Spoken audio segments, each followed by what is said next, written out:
El tema de los testimonios que hace un momento comentábamos de manera breve, ¿verdad? El testimonio es la expresión oral de la gracia y del poder de Dios en el creyente. Es un instrumento de apoyo a la predicación y consiste en hacer participar a una persona para exponer su experiencia religiosa con el propósito de que Dios sea bendecido por su pueblo. A este respecto habrá de tener sumo cuidado para que esta práctica no sea una farsa y vulgaridad. Se recomienda que el oficiante censure al candidato, el contenido, la autenticidad y la duración de su testimonio, ¿sí? Es decir, hermanos, un testimonio puede ser una parte muy importante del culto, puede ser de mucha bendición, pero debe ser algo también que esté previamente regulado, ¿verdad? La, la espontaneidad en algunos contextos puede ser algo muy positivo, pero en otros puede ser sinónimo de descuido. Así que, bueno, si vamos a utilizar los testimonios en el culto, tenemos que tomar algunas recomendaciones para que sean de mucha bendición, ¿sí? La oración, hermanos, la oración final es la culminación del culto divino y se recomienda hacerse de rodillas y dirigida por el pastor, ¿sí? O en su defecto, en ausencia del pastor, por el, por el copastor, ¿sí?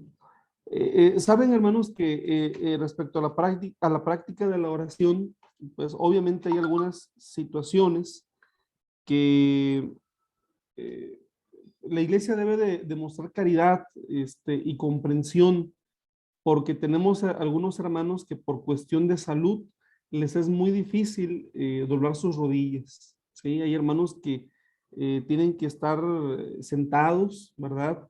Otros incluso que lo tienen que hacer de pie también. Y bueno, en eso también es donde nosotros manifestamos la comunión, donde participamos del espíritu de ser iglesia, ¿no? En la comprensión de las distintas situaciones que atraviesan nuestros hermanos. Por supuesto, hermanos, hay toda una teología súper interesante acerca de la oración y de la oración de rodillas, ¿verdad? Este, voy a recomendarles una lectura que me parece también que nos va a poner en contexto, ¿verdad? Porque el Nuevo Testamento enfatiza mucho la oración de rodillas, ¿sí? Eh, en un contexto romano, en un contexto grecorromano, en el cual ellos no se arrodillaban ante sus deidades, ¿sí? Sino que les invocaban puestos de pie, pero siguiendo la tradición religiosa de Israel, la iglesia enfatiza mucho la oración de rodillas. Eh, pero bueno, se extiende comprensión y caridad, hermanos, al respecto. Y la bendición a la congregación, ¿verdad? Toda alusión personal eh, deberá reducirse, ¿verdad? Esa es la idea. Se recomienda el uso de la bendición usada por el apóstol Pablo en la segunda carta a los Corintios 13, verso 11 al 13.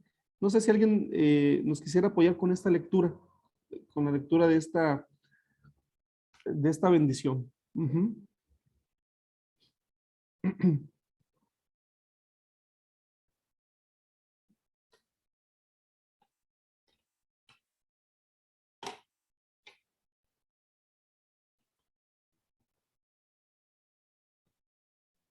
Dice así, segunda de Corintios 13, del 11 al 13. Por lo demás, hermanos, tened gozo, perfeccionaos, consolaos, Sed de un mismo sentir y vivid en paz, y el Dios de paz y de amor estará con vosotros. Saludaos unos a otros con ósculo santo. Todos los santos os saludan. Amén. Amén. Gracias, hermana Bere. Pasamos al siguiente punto, hermanos, que tiene que ver con la música en la liturgia, ¿no? Todos nosotros utilizamos la música, ¿verdad? Este arte para alabar a nuestro Dios. Y reconocemos que es muy importante, pero también tenemos que reconocer que el uso de la música en la liturgia no es determinante para alcanzar el objetivo de sentir gozo en el corazón, dar alabanza al Creador y proclamar a través de ella el mensaje del Evangelio. Sin embargo, deberá considerarse la liturgia de la música como un importante ministerio, por lo cual es necesario darle la atención que merece y dar tiempo para que el músico y el pastor coordinen el culto, ¿sí? No formarán parte de nuestra liturgia los cantos y estribillos ofrecidos con música o letra de canciones profanas. Por lo tanto, deberá tenerse sumo cuidado en que la letra de la alabanza esté en armonía con el mensaje bíblico, ¿sí? Aquí, por ejemplo, en esta descripción, ¿verdad? Se pone así tomando en cuenta que en muchas congregaciones todavía pues hay un músico, ¿verdad? Un pianista, un organista, a lo mejor alguien que toca la guitarra, pero también debemos entender que en la actualidad, también en un número importante de congregaciones, ya tenemos un equipo de músicos que están consagrados, ¿verdad? Para llevar a cabo este importante ministerio. Y hermanos, realmente un ministerio musical puede ser de mucha bendición para la iglesia local. Definitivamente puede ser un factor de avivamiento, un factor de bendición, pero también, hermanos, sin el cuidado necesario, sin el compromiso que este ministerio debe de tener, pues también puede ser por ahí un factor de desánimo, ¿no? Cuando no se asume el ministerio musical de una manera adecuada. Y bueno, haciendo un ejercicio parecido a lo que hicimos con el tema de la liturgia de la palabra, pues vamos a ver en qué áreas del culto tenemos el tema de la música, ¿no? Por ejemplo, en la apertura hay un preludio, hay una doxología, hay un canto, hermanos, o una antifonía, ¿verdad? Por demás está decir, hermanos, que son definiciones que no siempre, ¿verdad? Estamos familiarizadas con ellas. Por ejemplo, un preludio, hermanos, estamos hablando de una pieza musical que sirve de entrada, de anticipación. Es decir, antes de comenzar formalmente con la reunión, tenemos una pieza musical, ¿verdad? En donde al iniciar el preludio sabemos que el culto ya está por iniciar, ¿verdad? El tema de la doxología, hermanos, es un tema más, yo creo que es más familiarizado en la Iglesia Católica. O sea, la Iglesia Católica tiene en su liturgia de la misa, ¿verdad? Lo que es la doxología, como una fórmula. Nosotros en la iglesia no lo tenemos tan especificado, ¿verdad? Sin embargo, nuestro manual de liturgia lo incluye, ¿sí? Tenemos el canto, ¿verdad? De un solista o de dúo, y que básicamente, pues, sería como un preludio, hermanos. Básicamente sería eso. Este, y la antifonía, hermanos, pues también no es algo con lo que estemos muy familiarizados. También esto es algo que tiene más más arraigo en la iglesia católica, ¿verdad? Es un himno, una especie de himno cantado por dos partes del coro alternadamente. Por ejemplo, una parte del coro canta una parte y la otra le contesta. Pues no, realmente no estamos muy familiarizados con ello, ¿no? Pero son las posibilidades de lo que podría haber. Luego en la parte de la alabanza tenemos los himnos congregacionales propiamente, los himnos especiales, ¿verdad? Tenemos una participación coral, realmente ese es un ministerio muy hermoso, hermanos. Eh, Ojalá, ¿verdad?, que en la iglesia se fuera retomando eh, la participación de los coros, ¿verdad? Y también podemos tener un espacio instrumental, ¿sí? En la culminación, hermanos, tenemos un interludio también a cargo de un solista, a cargo del ministerio musical. Tenemos cantos, estribillos, himnos congregacionales. Y al final tenemos la conclusión, ¿verdad? Canto, doxología y posludio. Generalmente no lo hacemos mucho en la iglesia, realmente, un posludio, pero es lo que se puede hacer. Ejecución, bueno, aquí tenemos una descripción, hermanos, de cada uno de estos puntos.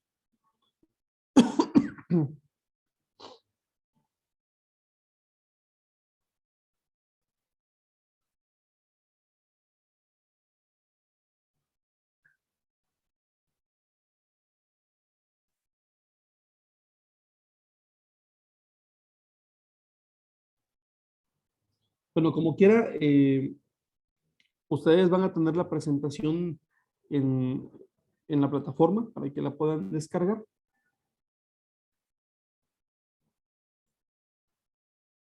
Vamos a la liturgia de las ofrendas y los diezmos, hermanos. La recolección de diezmos y de ofrendas es una parte importante del culto, porque es una muestra de obediencia y adoración a nuestro Dios. Se aconseja tener una lectura bíblica que se recitará antes de que pase el colector, ¿verdad? Entonces, tenemos algunos ejemplos de citas bíblicas y después de recoger los diezmos y las ofrendas, oraremos al Altísimo Dios para que multiplique esos dineros y sea un recurso para la expansión del Evangelio. Se pedirá la bendición para quienes cumplen con tan importante deber y motive para hacerlo a quienes aún no lo hacen para que se gocen de esta bendición. Eh, bueno, muchas congregaciones, así como está establecido en el manual, lo hacen. Otras muchas también hacen la oración antes de pasar a la recolección, hermanos. Y eso también es apropiado, ¿verdad? De la forma en la que se establezca. Me parece que será importante, hermanos, ¿verdad? En este punto, que, que las palabras, la lectura bíblica, la oración, ¿verdad? Generen en los hermanos que están dentro del culto, pues obviamente una expectativa de que está aconteciendo algo realmente importante dentro del culto, hermanos, ¿sí? En muchas ocasiones pasa de que, bueno, vamos a dar lugar a la recolección de los diezmos y las ofrendas y vamos a pedirle a, a ver usted, hermano Juanito, y usted, hermano Pedrito, pásenle. Bueno, hermano Pedrito, ¿usted puede hacer la oración por las ofrendas? Y así, ¿no? Pues obviamente es evidente de que no hubo una preparación previa, ¿no? Entonces el director de programa necesitará también prever la preparación, bueno, hacer una preparación de este punto, ¿no? ¿Quién hará la oración? Si la persona que hará la oración será la misma que hará la lectura. Si en la iglesia ya hay personas encargadas de hacer la recolección previamente o se tienen que designar, pero también hacerlo previamente, hermanos. Bueno, todos esos puntos son puntos importantes que ayudan a, pues de alguna manera, a provocar un ambiente en donde es evidente que este punto es importante y que hay una preparación previa, ¿sí?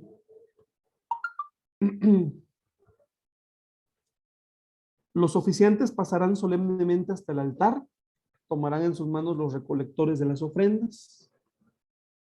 Frente a la grey se invitará a ponerse de pie y elevar una oración a Dios de agradecimiento por sus bendiciones, implorando su cuidado, protección y bendición para el trabajo de sus hijos. Habrá un interludio con algún instrumento que existe en la iglesia. Si no hay, escucharemos una grabación con música cristiana. Se procederá a efectuar la recolección de las ofrendas y los diezmos con el método que elijan los oficiantes. Y para terminar este oficio se depositarán los recolectores de ofrenda al frente. ¿Sí? Esta es una posibilidad, hermanos. Ahora bien, no es la única posibilidad. Y es allí donde les repito, nosotros no tenemos que ver nuestro manual de liturgia como algo acabado, hermanos, sino como algo que se tiene que ir enriqueciendo. Fíjense que aquí en el distrito 6, en una ciudad en Colima, tuvimos a un misionero como pastor, pero este hermano tuvo una formación de misionero transcultural, ¿verdad? Entonces él buscó implementar algunas formas diferentes a lo que nosotros como iglesia estamos acostumbrados, y como lo hacen los misioneros transculturales, y algo que él implementó nuevo fue el tema de la recolección de las ofrendas y los diezmos. Ya no había esto de que se escogían a las personas y las personas iban hacia los lugares, sino que ahora eran las personas quienes iban directamente hacia el alfolí o hacia el cesto, y las personas directamente depositaban, hermanos. Bueno, a lo mejor, no sé allá en Argentina si es así, hermanos, o va variando en algunos lugares. A muchos nos gustó esta forma, ¿verdad? Y por lo menos yo ubico unas 2 o 3 congregaciones más que lo han implementado así, de que ya son los miembros quienes pasan al frente y depositan allí sus ofrendas y sus diezmos. Y está bien, también dependerá del tamaño de la congregación, dependerá de muchos factores, ¿no, hermanos? Ahorita con el tema de los cultos digitales o de los cultos virtuales, pues también pues estamos usando transferencias para las ofrendas, estamos utilizando terminales de tarjetas de débito, es decir, las cosas van cambiando y no todo está en el manual de liturgia. Lo que sí queda claro es que tiene que ser un espacio preparado, ¿no? Tiene que ser un espacio bueno, no debe ser improvisado, sino debe de reflejar también qué es importante en el culto a Dios. ¿Algún comentario, hermanos? ¿Vamos bien en este punto? ¿Alguna pregunta, queja? No, ninguna queja, hermano. No, solamente sí comentar nada más rapidito que, bueno, al menos acá en la Congregación del Dorado, así se hace el espacio, o se lleva a cabo el espacio de la recolección de ofrendas. El tiempo que nosotros tenemos para los diezmos y las ofrendas, los congregantes pasan a dejarlos en el cesto. Y, y bueno, creo que algo que debemos estar aprendiendo, al menos los que estamos en este seminario, gracias a Dios, es que es bueno poder romper con esas estructuras, con esos,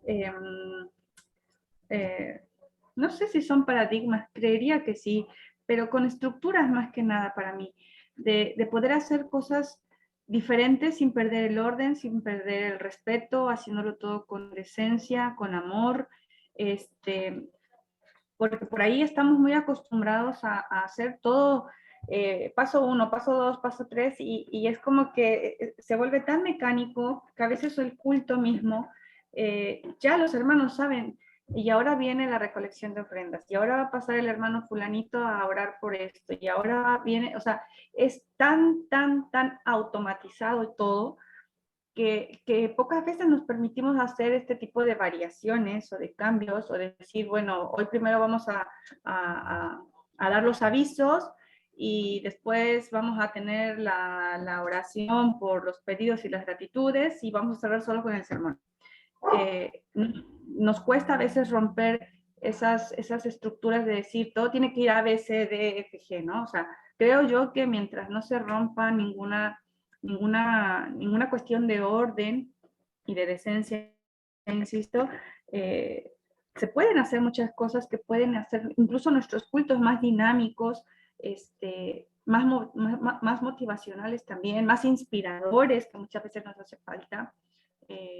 Lo que usted hablaba, por ejemplo, del tema de la música, habemos congregaciones que no tenemos un gran número, que no hay tanta gente, que muchos apenas tenemos con uno o dos que tocan la guitarra y nos va bien. Y tampoco debemos de decir, ay, bueno, nuestro culto no es inspirador porque no hay aquel grupo de alabanza. Cosas de ese tipo que uno tiene que aprender a moderar de alguna forma, ¿no? Pero creo que es bueno implementar cosas por ahí que también nos hacen sentir que no siempre es lo mismo, que no siempre es la rutina y que aún así se sigue adorando a Dios, que aún así se le sigue dando la honra que Él se merece y que también nosotros nos gozamos en ese tiempo, en ese espacio. Me parece que eso es algo que nos hace muchas veces falta. Muchas gracias, hermana Beren. Y efectivamente es lo que, bueno, les comentaba al principio de la clase, ¿no? Que ahora nosotros, al ver nuestro manual de liturgia, lo tenemos que ver en el contexto, ¿verdad? No tanto de decir, esto es lo único que hay, o, o todo está mal. Lo tenemos que ver en un contexto primero de gratitud a Dios, porque ha sido como la comprensión a lo que hemos ido llegando como iglesia, ¿no? De tener nuestro culto definido, pero también en un sentido crítico, ¿sí? Preguntarnos, ¿esta es la única forma válida, verdad? De las formas, obviamente, ¿verdad? O sea, hay cosas que no podemos cambiar, pero en las formas efectivamente sí se podría hacer. Y ahí es donde tenemos que aplicar también lo que hemos ido aprendiendo, ¿sí? Hermana Karina, por favor, y después hermano Alan. Adelante. Sí, con respecto a las ofrendas, bueno, yo soy directora de cultos y bueno, a mí por ahí me gusta romper mucho por ahí el esquema o la cultura que se tiene dentro del culto. Por ahí cuesta por ahí romper algunas culturas, pero bueno, se trata de siempre cambiar. Y el tema de las ofrendas, la última vez que dirigí el culto, hice pasar a cada uno al frente a que den su ofrenda. No hubo nadie quien pasara por los bancos a juntar las ofrendas, sino que los hice cada uno el que quería ofrendar que pase al frente. Y puse de fondo un estribillo, una música, un estribillo conocido, y bueno, pero mucho se da de que se canta, no hay o sea, no hay ninguna música de fondo, sino que directamente se canta un estribillo al juntar las ofrendas. Y bueno, yo trato por ahí de querer separar ese momento especial que se tenga como en oración y en agradecimiento a Dios con el tema del monetario. Entonces por ahí me gusta que sea más bien con una música de fondo y bueno, que estén pensando realmente en lo que están haciendo en ese momento. Así es, y gracias, hermana Karina. Y además es un acto de fe, ¿no? Lo hacemos todos juntos, pero es un acto también muy personal entre Dios y el creyente, ¿no? Eh, bueno, ¿y cómo les fue en esa experiencia? ¿Recibió algún comentario de la iglesia? ¿Les gustó? ¿O le dijeron que ya no se repita? No, fue buena. Y siempre cuando dirijo culto, siempre esperan que algún cambio hay en el culto. Es como que ya están esperando de que algún cambio pueda haber en ese culto. Qué bueno. Muchas gracias, hermana, por compartirnos esta experiencia. Hermano Alan, adelante. Bueno, comparto, así acá en nuestra congregación hacemos el mismo estilo que, como dijo Karina, también yo soy director de culto, cantamos una alabanza que prácticamente siempre, últimamente siempre se canta la misma, pero cuando yo lo estoy haciendo trato de cambiarla. En este caso siempre es si está el tesorero, directamente es el que pasa para recolectar las ofrendas. Pero algo que realmente ahora rescaté de esta última clase, que me lo voy a poner en práctica, es leer un texto bíblico que hace referencia a lo que es a la recolección de ofrendas, porque realmente yo no lo estaba haciendo y estaría muy bueno como para cambiar un poco, pero realmente eso también es algo muy importante. Eso es lo que quería compartir y le agradezco por eso, porque realmente me favoreció mucho a la hora de preparar una dirección de culto. Muchas gracias, hermano Alan. Pues ya nos platicará cómo le va en estas nuevas implementaciones que haga, primeramente Dios. Ahora, hay un punto que lo voy a poner así tal cual, porque así viene el manual de liturgia, pero les quiero decir que yo en lo personal no lo implemento, ¿verdad? El primer punto dice, no permita que el oficio sea desempeñado por niños. Bueno, esto también es algo que trae el manual de liturgia. Yo espero que esto no llegue aquí a las autoridades, pero a mí sí me gusta poner a niños que recojan las ofrendas. Con cierta inducción, o sea, no escogerlos en el momento, ¿no? No hacerlo en el momento, ni con los adultos en el momento, obviamente. Pero tenemos que ir integrando a los niños dentro de la vida de la iglesia, ¿no? Entonces, bueno, yo me tomo esa libertad, hermanos, ¿verdad? En este caso, ¿verdad? La recomendación dice no permite que el oficio sea desempeñado por niños, pero los niños lo pueden hacer bien, ¿sí? Lo pueden hacer bien. Así que, eh, bueno, hay algunos puntos que nosotros podemos ser también críticos, ¿no? En esta parte. No se tome a juego, es excelente, ¿verdad? De preferencia debe ser oficiado por él o los diáconos de la iglesia. A falta de ello, por hermanos designados de antemano para tal efecto, procuren atuendo digno, no se realice con canto congregacional o especial, ni se ocupe ese tiempo para dar avisos de diversa índole. Bueno, el tema de los avisos me parece muy apropiado. La ofrenda no es un tiempo para avisos, hermanos. Pudiera ser un tiempo de introspección, ¿verdad? Porque es un tiempo de ofrenda ante nuestro Dios. Hace algunos años nos desafiaron mucho algunos videos de nuestra iglesia en algunos países de África, hermanos, porque ellos mientras está la ofrenda, están bailando, literalmente, hermanos. O sea, es el tiempo de ofrenda y están las alabanzas, está bailando, ¿verdad?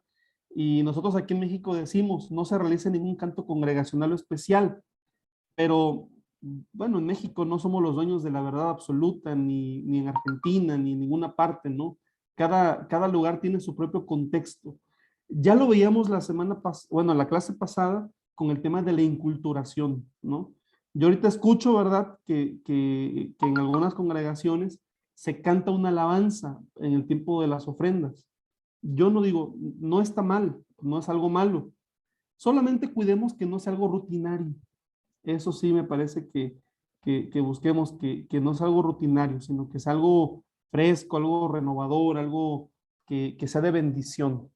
Permita que el oficio se desempeñe en total estado de devoción y prepare anticipadamente recolectores de ofrendas, sobres para diezmos y demás material, ¿no? A lo mejor esta experiencia que les comparto no es muy común, pero me ha tocado ver, por ejemplo, que llega el momento de las ofrendas y no hay un canasto y entonces, ¿qué hacemos? ¿Qué improvisamos?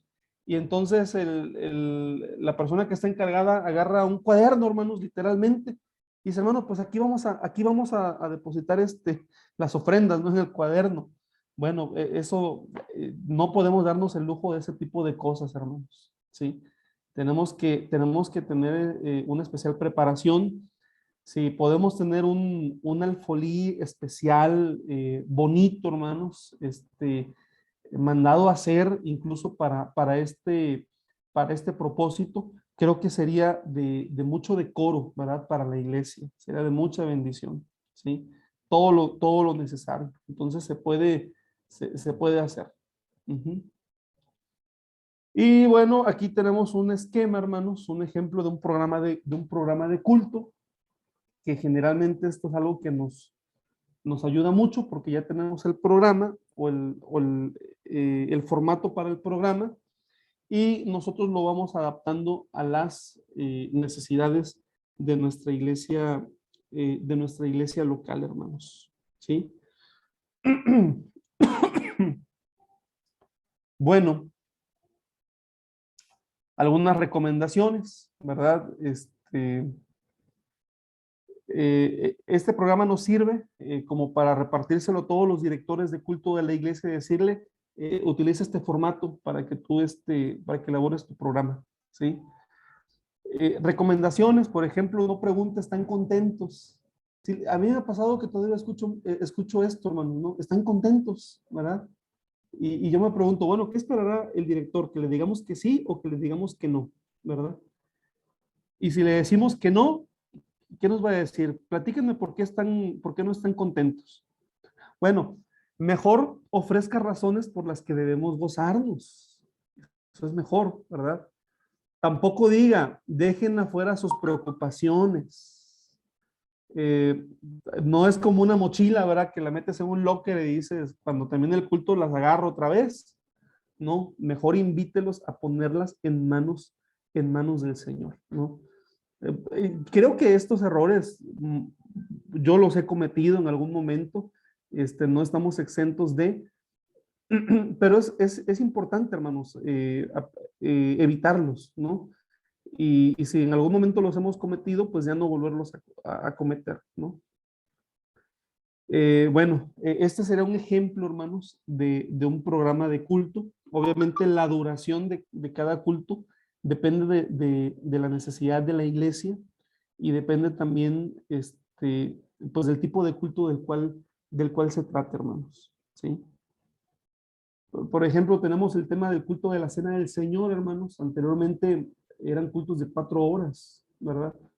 Hoy estamos hablando de cultos de 3 horas en promedio. Pero, por ejemplo, hay ciudades, hermanos, aquí en México, en donde por causa de la violencia, a lo mejor han escuchado ustedes que hay ciudades muy violentas aquí en México o iglesias que están en colonias muy complicadas, pues realmente los cultos son de 2 horas y media para permitir que los hermanos puedan trasladarse a buena hora a sus hogares, ¿no? Entonces son cuestiones que tienen que ver con el contexto de cada congregación. Bueno, pasamos al espacio de preguntas, hermanos, y de comentarios.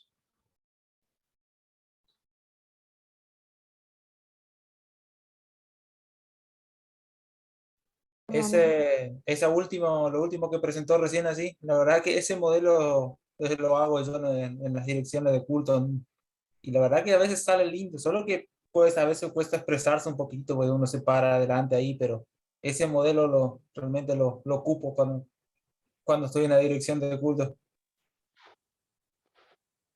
Muchas gracias, mi hermano Alan. Bueno, qué bueno que ha sido un modelo útil también. Yo, hermano, Betty, Adelante, hermana Betty. no más que quiero agradecerles por este estudio, la cual con este esquema, ¿no? De cómo hacer un culto y detalladamente es lo que me hacía falta. Así que tengo ahora una forma de dirigirme, ¿no? Y me ayuda muchísimo, muchísimo. Así que agradecida totalmente a usted y a Dios por prepararnos, ¿no? Para que hagamos las cosas de mejor manera para Él, ¿sí? Muchas gracias, hermano.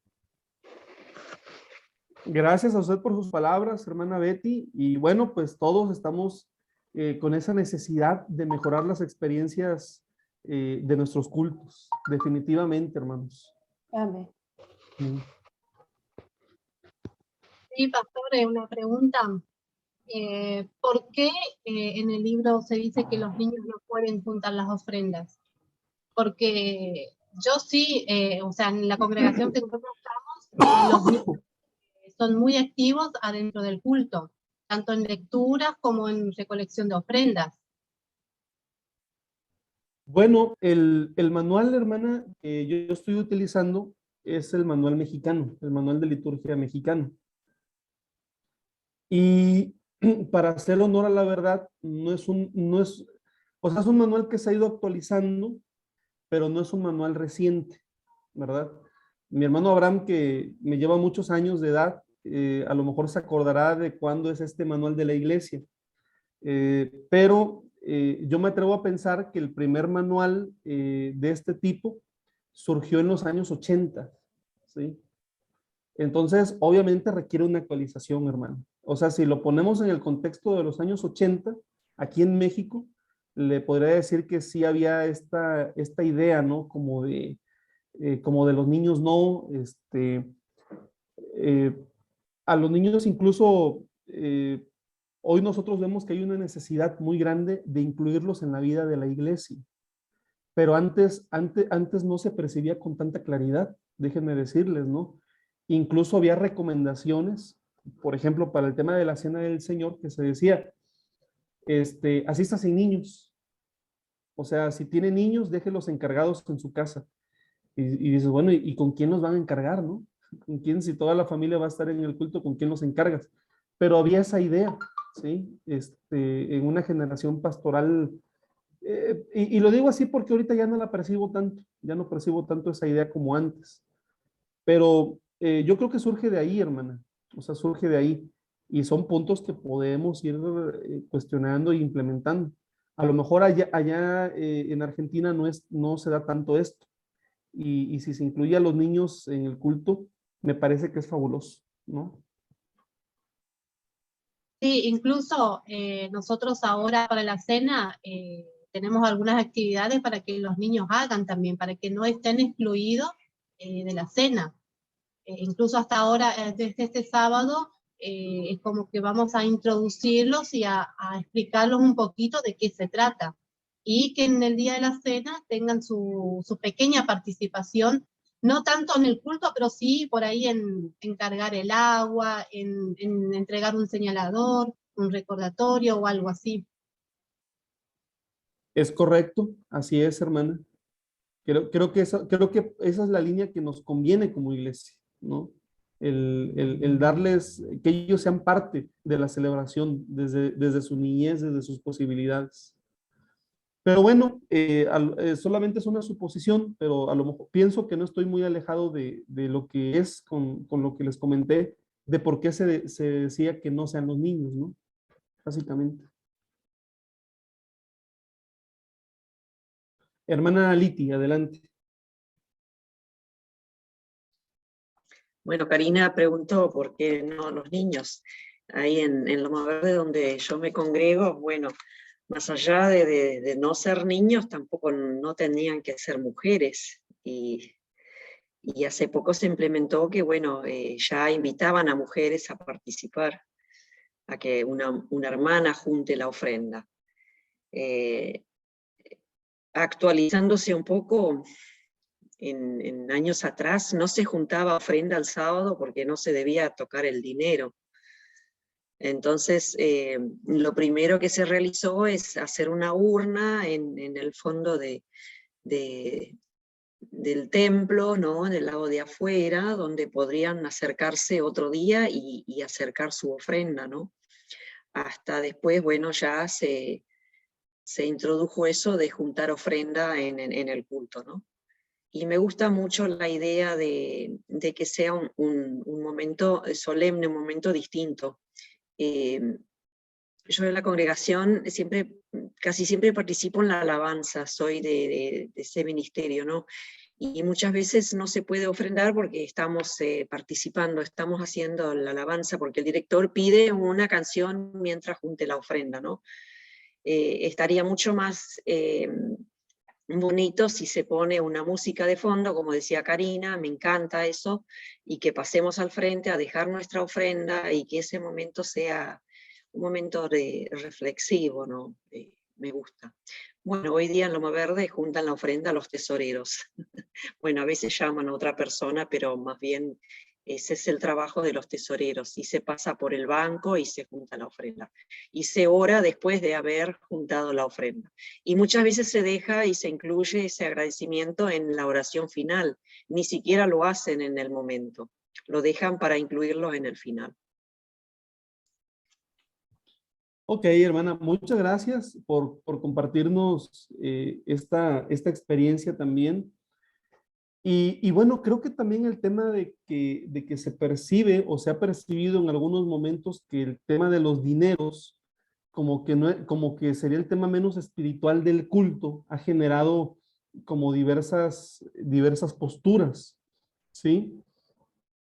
Sin embargo, hermanos, tenemos que ver que no es así, o sea, es un tema que tiene que ver completamente con la espiritualidad.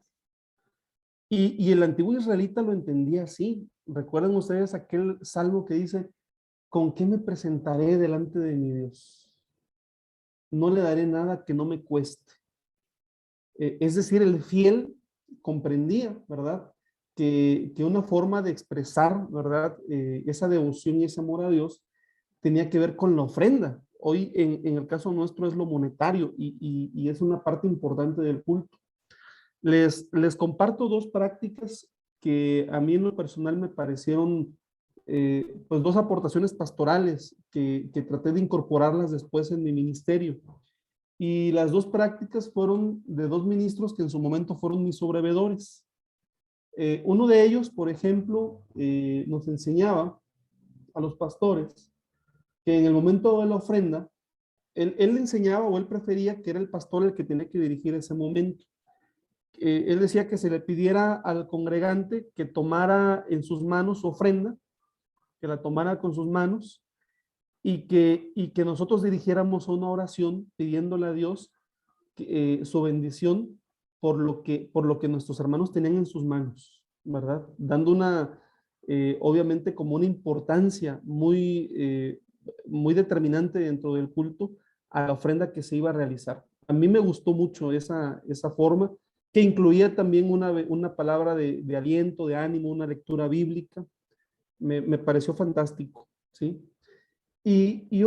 Otra aportación que después también he buscado incorporar, hermanos, fue de otro sobrevedor que tuve.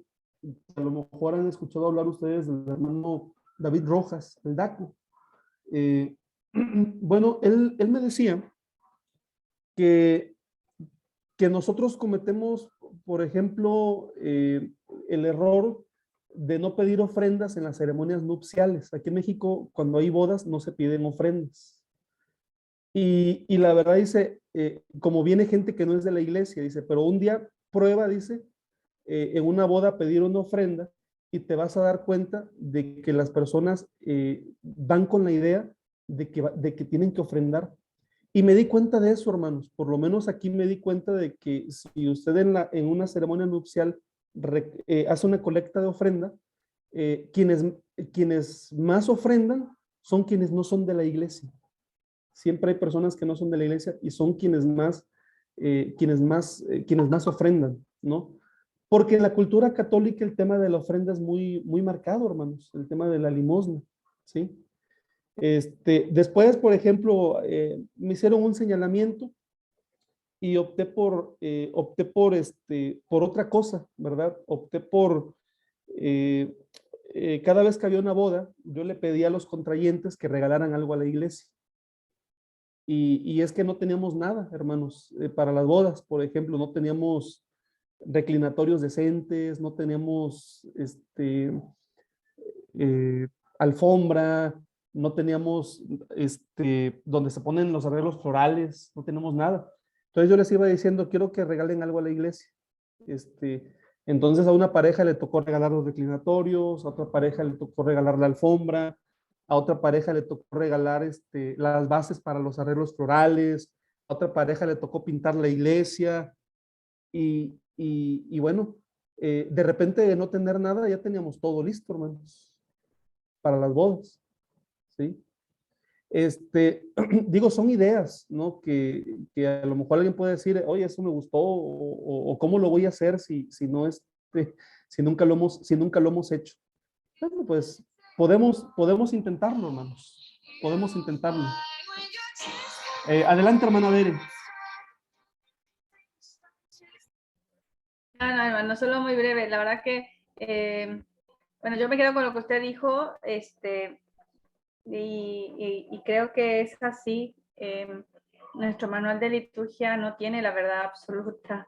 Entonces, creo que siempre es bueno poder también considerar aquellas cosas que se pueden modificar, que se pueden implementar, sobre todo con todos estos cambios que ha habido ahora.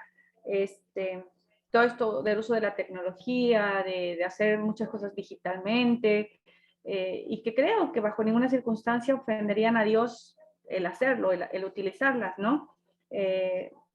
Así que bueno, creo que eso tenemos que tenerlo bien claro. Al menos yo he tratado de siempre tener un poco más la mente abierta, ¿no? Obviamente utilizar el criterio y pedir siempre la dirección del Espíritu Santo para poder discernir, pero entender también que si bien tenemos todo un antecedente histórico y demás, y hay muchas cosas, o todo, básicamente el sustento de lo que nosotros creemos está en la palabra de Dios, también creo que hay cosas que nosotros podemos aportar y que no ofenderían bajo ninguna circunstancia lo que hacemos para nuestro Dios. Así que eso me quedo de que, bueno, podemos hacer algo diferente, vamos a intentar ser como Karina, no sé si nos va a salir cada que dirijamos un culto, cambiarles algo y darles la vuelta, pero también eso creo que nos hace mantenernos en un estado de alerta, ¿no? Yo insistí hace rato, muchas veces asistimos a nuestros cultos de manera tan rutinaria que ya sabemos todo lo que va paso por paso. Y eso hace que sea uno, que se vuelva uno monótono hasta para la adoración, los mismos cantos para la alabanza, los mismos cantos para la adoración, los mismos cantos para la recolección de ofrendas, todo es como que igual. Entonces, romper con esas cosas, esas estructuras, esos diseños, ese ABC me parece que está bueno, y decimos en México, el orden de los aguacates no altera el guacamole, así que creo que dentro de todo lo que se haga, mientras se haga en orden y con amor a Dios, creo que va a ser de bendición. Gracias, hermano. Muchas gracias, hermana Bere, por su comentario. Y sí, pues vamos a animarnos. No se escucha. Perdón, ¿sí me escuchan en este momento? No, pues agradecer, hermana Bere, por su comentario. Y bueno, pues tenemos un desafío bien grande por delante, ¿no? El desafío de valorar lo que tenemos, pero recordando que lo que tenemos no es algo acabado, sino que es algo que está en proceso, ¿no? De lo que Dios quiere hacer en nosotros como iglesia. Y seguramente seguirá haciendo muchas cosas, hermanos. Y bueno, pues además, el tema de la participación de la mujer dentro de la iglesia también es un tema determinante. Y yo les felicito, en especial también a todas ustedes, hermanas, que en este momento están preparándose ministerialmente, porque eso traerá, estoy seguro, mucha bendición y refrescará también la vida de la iglesia en sus países, primeramente Dios, y en sus localidades, sobre todo. Pues vamos a finalizar, vamos a concluir con nuestra clase. Con el favor de Dios, nos estaremos saludando el próximo martes. Y bueno, el jueves no tendremos clase, y espero ya el martes poder definir con ustedes, hermanos, para la forma o la fecha en la que podríamos recuperar la clase del próximo jueves, primeramente Dios. Pues que Dios les bendiga, hermanos, y que pasen un sábado lleno de bendición. Dios les guarde y buenas noches. Gracias, Buenas noches, pastor. bendiciones. Buenas noches. Buenas noches a todos. Acá llueve de lindo, así que estate tiempo para dormir. Noche. Mira.